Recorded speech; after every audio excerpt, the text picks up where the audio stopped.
Hello everyone, and welcome to another episode of Character Builds, a show where a D&D nerd shares with you his interesting character ideas for Dungeons & Dragons 5th edition. My name is Caden, and today we're going to be looking at the Wrestler again, this time in part 2. This part will cover levels 6 through 14, which would be about the mid-tier of play. If you haven't seen the first part of this video, be sure to go back and give it a watch, and then come back to this part. With that, let's get started. As we continue our quest to Wrestler God tier, we're going to take our 4th level in Monk. This gives us our first ability score improvement, but instead of doing that like a sane person, we're going to take the Grappler feat. Hell yeah. This feat allows us to grapple creatures one size larger than us, such as ogres, Eton, young dragons, yetis, wyverns, and so much more. The cool part, however, is that we have advantage on every attack we make against a creature we are grappling, and as an action, we can restrain a creature by succeeding a second grapple check. Now, while we restrain a creature, we are also technically restrained, which means our advantage against the grappled creature will be negated. However, all attacks made against the pinned creature have advantage, even your allies. This works great if you're taking on one big baddie, as you can run in and pin them, and the rest of your team can beat down on them with advantage. Keep in mind, however, because we are also restrained, it means that all attacks on us also have advantage. Now, we also gain access to Slow Fall, which, like deflect missiles, can be useful but doesn't necessarily add to the build very much.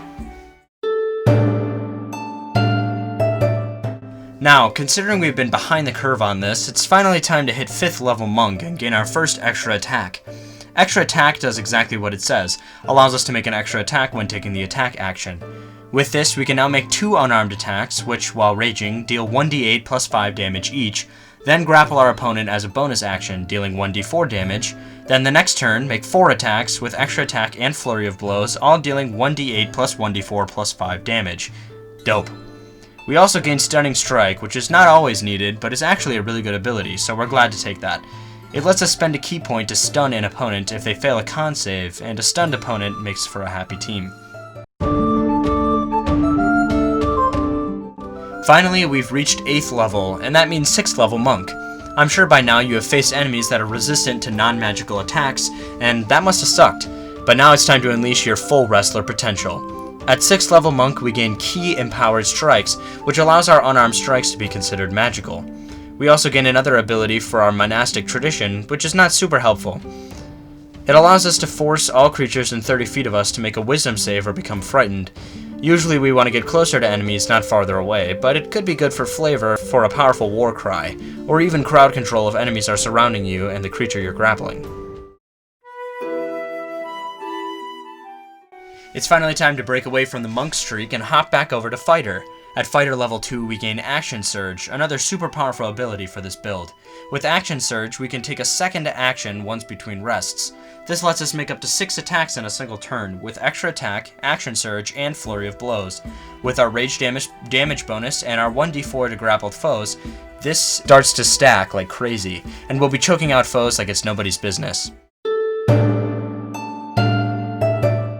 With our 3rd level of Fighter, we'll get to take a martial archetype. Here's where we're going to use another piece of Unearthed Arcana, the Brute. The Brute martial archetype allows us to get brutal with our unarmed strikes, and add 1d4 damage to every weapon attack we make that we are proficient in, which is all of our unarmed strikes. This really hikes our damage up, with each of our unarmed attacks against our grapple foe dealing 1d8 plus 2d4 plus 5 damage. Finally, at 11th level, we're going to take our first ability score improvement. For 4th level Fighter, we're going to increase our strength if we can. Now, I can't account for your exact ability score, so what you want to do is increase your strength as much as you can, and then increase your dexterity. Now, later, as I'll discuss in another video, if you happen to find a magic weapon that increases your strength, which your DM should try to give you, because really that's what you want, then increase your dexterity to achieve a better initiative and armor class. After a long road since our first level of Barbarian, it's time to hop back over and take our 2nd level. Honestly, this is to avoid the inevitable, which I'll get to later, in an attempt to spend our levels actually gaining as many abilities as we can. At 2nd level Barbarian, we gain Reckless Attack, which we can use to gain advantage on our attacks the turn before we grapple an enemy, at the cost of giving other creatures advantage against us. We are also going to gain Danger Sense, which lets us have advantage on dexterity saving throws against things we can see. Overall, this doesn't help the theme of the build much, but can be pretty useful to avoid traps and such. We're going to dip our toes in a little deeper and take a 3rd level of Barbarian. This lets us take a primal path, and this one is really up to you. I think that both of these options work really well, and it really depends on you and your game. If you feel like you lose hit points too easily, then I would definitely say take Path of the Totem Warrior and choose Bear. This lets you gain resistance to every type of damage except for Psychic while raging, which can be really useful. It's a good option if you want a more defensive build. However, if you're going for aggression, Divine Fury allows you to add 1d8 plus 4 damage to the first attack you make every round, which can add up over a combat encounter. It's basically like getting another attack in. And now, we've reached a sad moment.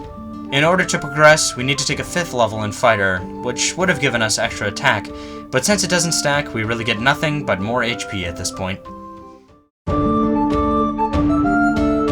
Well, that's the end of this episode of Character Builds. If you like this build, be sure to drop a like. If you want to see the end of this build, or see more content like it, make sure to subscribe so you don't miss new videos I post. The entirety of this build can be found in the description in the form of a PDF, if you just can't wait for that new video to come out. Thank you so much for watching, and I'll see you next time at the table.